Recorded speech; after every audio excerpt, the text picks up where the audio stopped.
In ancient times, when night fell and gentle winds blew across the hills of Greece, people often told each other stories about the gods on Mount Olympus. Those stories were not always full of magic or glorious deeds. Sometimes they were just quiet, sad tales about unfulfilled love, about humans and gods forever searching for something they could never reach. The first story is about Io, a beautiful young woman living by the Inachus River. Io had no idea that her pure beauty had caught the eye of Zeus, the supreme god of the sky. Zeus, as usual, could not resist temptation and tried every way to get close to Io. But Hera, Zeus's wife, was a goddess full of jealousy and vigilance. To hide the secret affair, Zeus transformed Io into a white cow. Io wandered everywhere, her sad eyes looking at the world through her new form. Hera, of course, was not easily fooled. She entrusted Io to Argus, a giant with 100 eyes to guard her. During long nights, Io could only cry silently, tears falling onto the soft grass. Finally, with the help of Hermes, Io was freed, but had to wander the world, enduring loneliness that no one could understand. Only when Hera softened did Io return to being human, but the wound in her soul remained forever, like an indelible scar. Next is the story of Callisto, a huntress attendant of Artemis, the goddess of the hunt. Callisto vowed to remain chaste for life, devoted to Artemis in the forest, but Zeus, once again, was captivated by that pure beauty. He disguised himself as Artemis to approach Callisto, making her unable to resist. When the matter was discovered, Artemis angrily expelled Callisto from her retinue, and Hera, out of jealousy, transformed Callisto into a bear. She lived alone in the forest, always avoiding humans and gods. Many years later, Callisto's son, Arcas, grew up and almost killed his mother while hunting. Zeus, feeling pity, took them both to the sky, turning them into the constellations Ursa Major and Ursa Minor. But even up high, Callisto always looked toward the earth, longing to once again become human and live the peaceful life she yearned for. The third story tells about Europa, the princess of Phoenicia.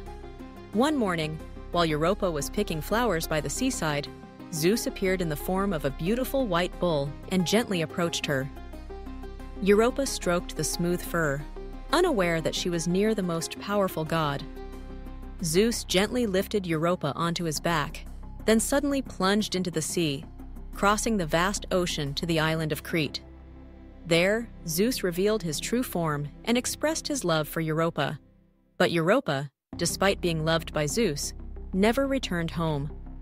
The longing for her family and homeland haunted Europa throughout the days that followed. It is said that because of Europa's sorrow, that land was named Europe, as a reminder of the girl far from home and her sad love. Finally, there is the story of Semele, a princess of Thebes. Zeus loved Semele so much that he often secretly visited her at night. Hera, as she had done many times before, would not leave it be.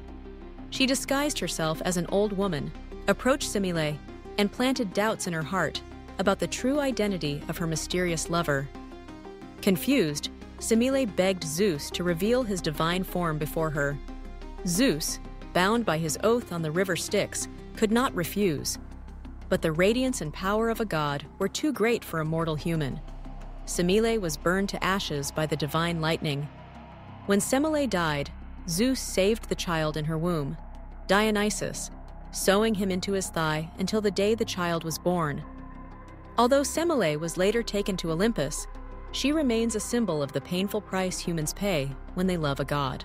Those stories, when told, are not just sad tales of failed love. They are also lessons about the limits between humans and the divine, about dreams beyond reach, about loneliness that even the most powerful gods cannot erase for mortals. Io wanders in the form of a white cow. Callisto is alone deep in the forest. Europa is forever far from home. Semele pays the price for her trust and desire to see the truth. All are traces of the encounter between the finite and the infinite, where the price of love is often sorrow and loss. Under the Greek moonlight, those stories were passed down, gently drifting into the sleep of many generations.